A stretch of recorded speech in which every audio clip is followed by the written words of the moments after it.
Hello, Gemini, Sun, Moon Rising, and Venus Signs. Kamusta kayo? Sana po'y nasa mabuti kayong kalagayan. Welcome back po sa Star Tarot at kung bago kayo rito, welcome din po kayo. Please subscribe, like, share my videos, and leave me a comment kung naka-resonate po kayo. Thank you. So, tignan natin kung ano yung ganap now for Gemini. We have the King of Spring. Ayan. So, nice ito, nice, very nice kasi this signifies that there is a financial windfall na dadating Gemini kung saan man ito manggagaling or paano man ito makakarating sa'yo, there is going to be a windfall of money na dadating, 'di ba? So magiging ano ka prosperous, magiging abundant, 'di ba? And may mga promotion din para sa iba sa inyo kung kayo ay nag-iempleo, kung kayo ay nagtatrabaho ngayon, no? Maaari din na mayroong mga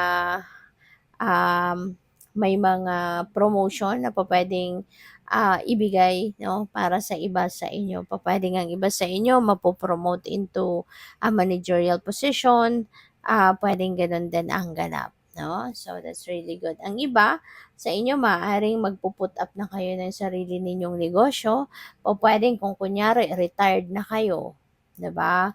O kaya wala kayong tawag dito, wala na kayong ganang mag-empleo pa, hindi na kayo gustong magpatuloy sa pagiging empleyado. Maaaring ang iba sa inyo kung nagkaroon na kayo ng windfall of money, mayroon ka ng pangkapital sa negosyo, so pupuwedeng ang iba sa inyo magpu-put up na ng sarili ninyong negosyo and be the CEO, 'di ba, ng sarili ninyong business.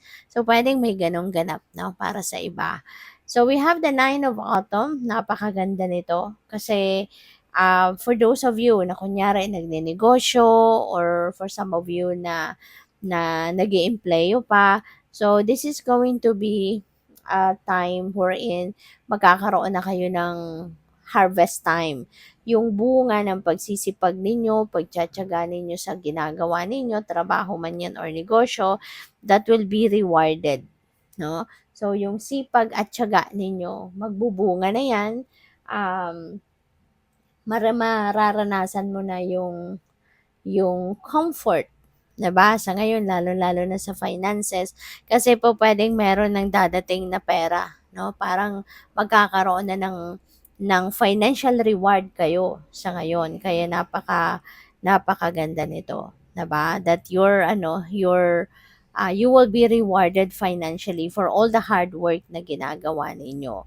Kaya magiging kahit papaano magiging masaya ka, 'di ba? Kung self-employed ka, kung nagnenegosyo ka, 'di ba? So talagang magiging mas magiging ano ka ngayon, mas magiging ang tawag dito, mas magiging masipag ka, mas magiging inspired ka and motivated ka na mas lalo pang magsipag dahil nga makukuha mo na, 'di ba? Yung ano, makukuha mo na yung bunga ng inyong pagsisikap.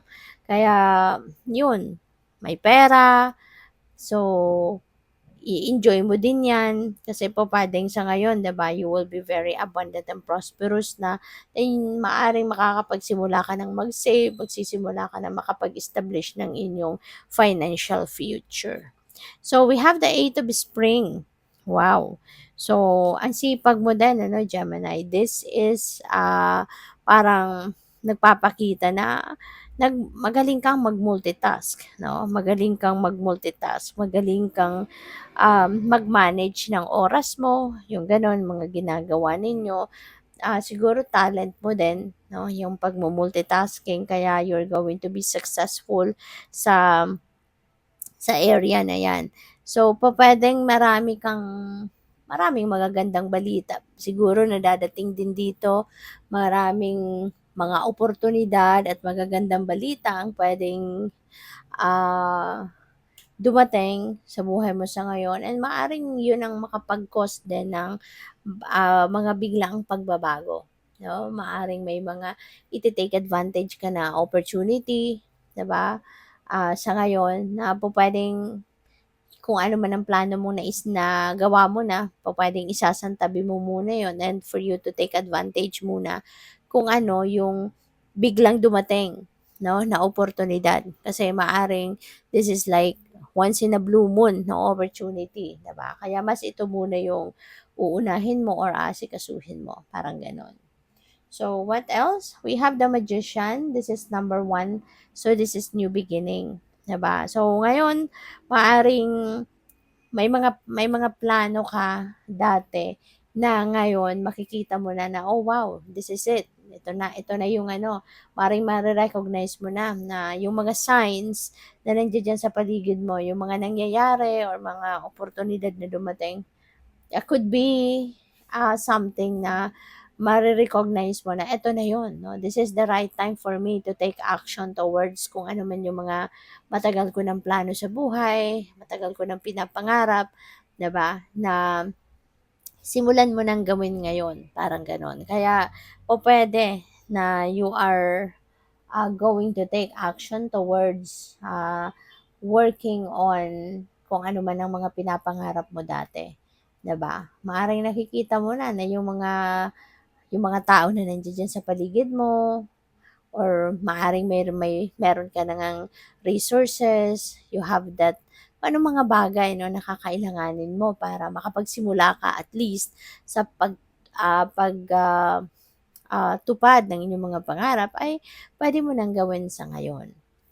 So what else? We have the Two of Winter. May indecision dito. So there could be something na, ah, pupuwedeng ito yung dati, maybe this is your situation before kaya hindi mo nagagawa ng paraan yung mga pangarap mo because of this. Kasi maaring nalilito ka, hindi mo alam kung anong uunahin mo, hindi mo ma-figure out kung ano yung ipa-prioritize mo, 'di ba? Kaya siguro hindi mo 'to magawa-gawa, 'di ba? Kasi maaring may kulang, 'no? Pupuwedeng may kulang pa kaya hindi ka rin naman makapagdesisyon talaga na, should I pursue my plan, 'di ba? Kasi baka din may kulang pa. Kaya maaaring ito kayo noon, ano? At, finally, siguro ngayon talagang maisasantabi mo na 'to kasi meron ka ng mare-recognize mo na, yung mga pangyayari sa paligid mo, mga tao na nandiya sa paligid mo, may resources ka na. Kaya maaaring mare-recognize mo na, "Ay teka lang, this is the perfect time na for me to take action." 'Di ba? Kung kaya dati nagdadalawang isip ka, kung dati nagpo-procrastinate ka, hindi ka makapagdesisyon kung itutuloy mo na o hindi, ngayon maisasantabi mo na 'to, mawawala na 'to. Kasi mas,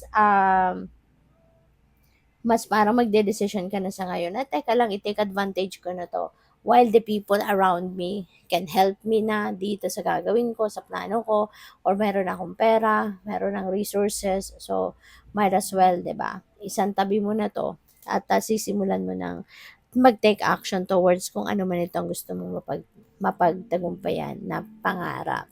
So, good luck. Thank you for watching. Love and light. Namaste.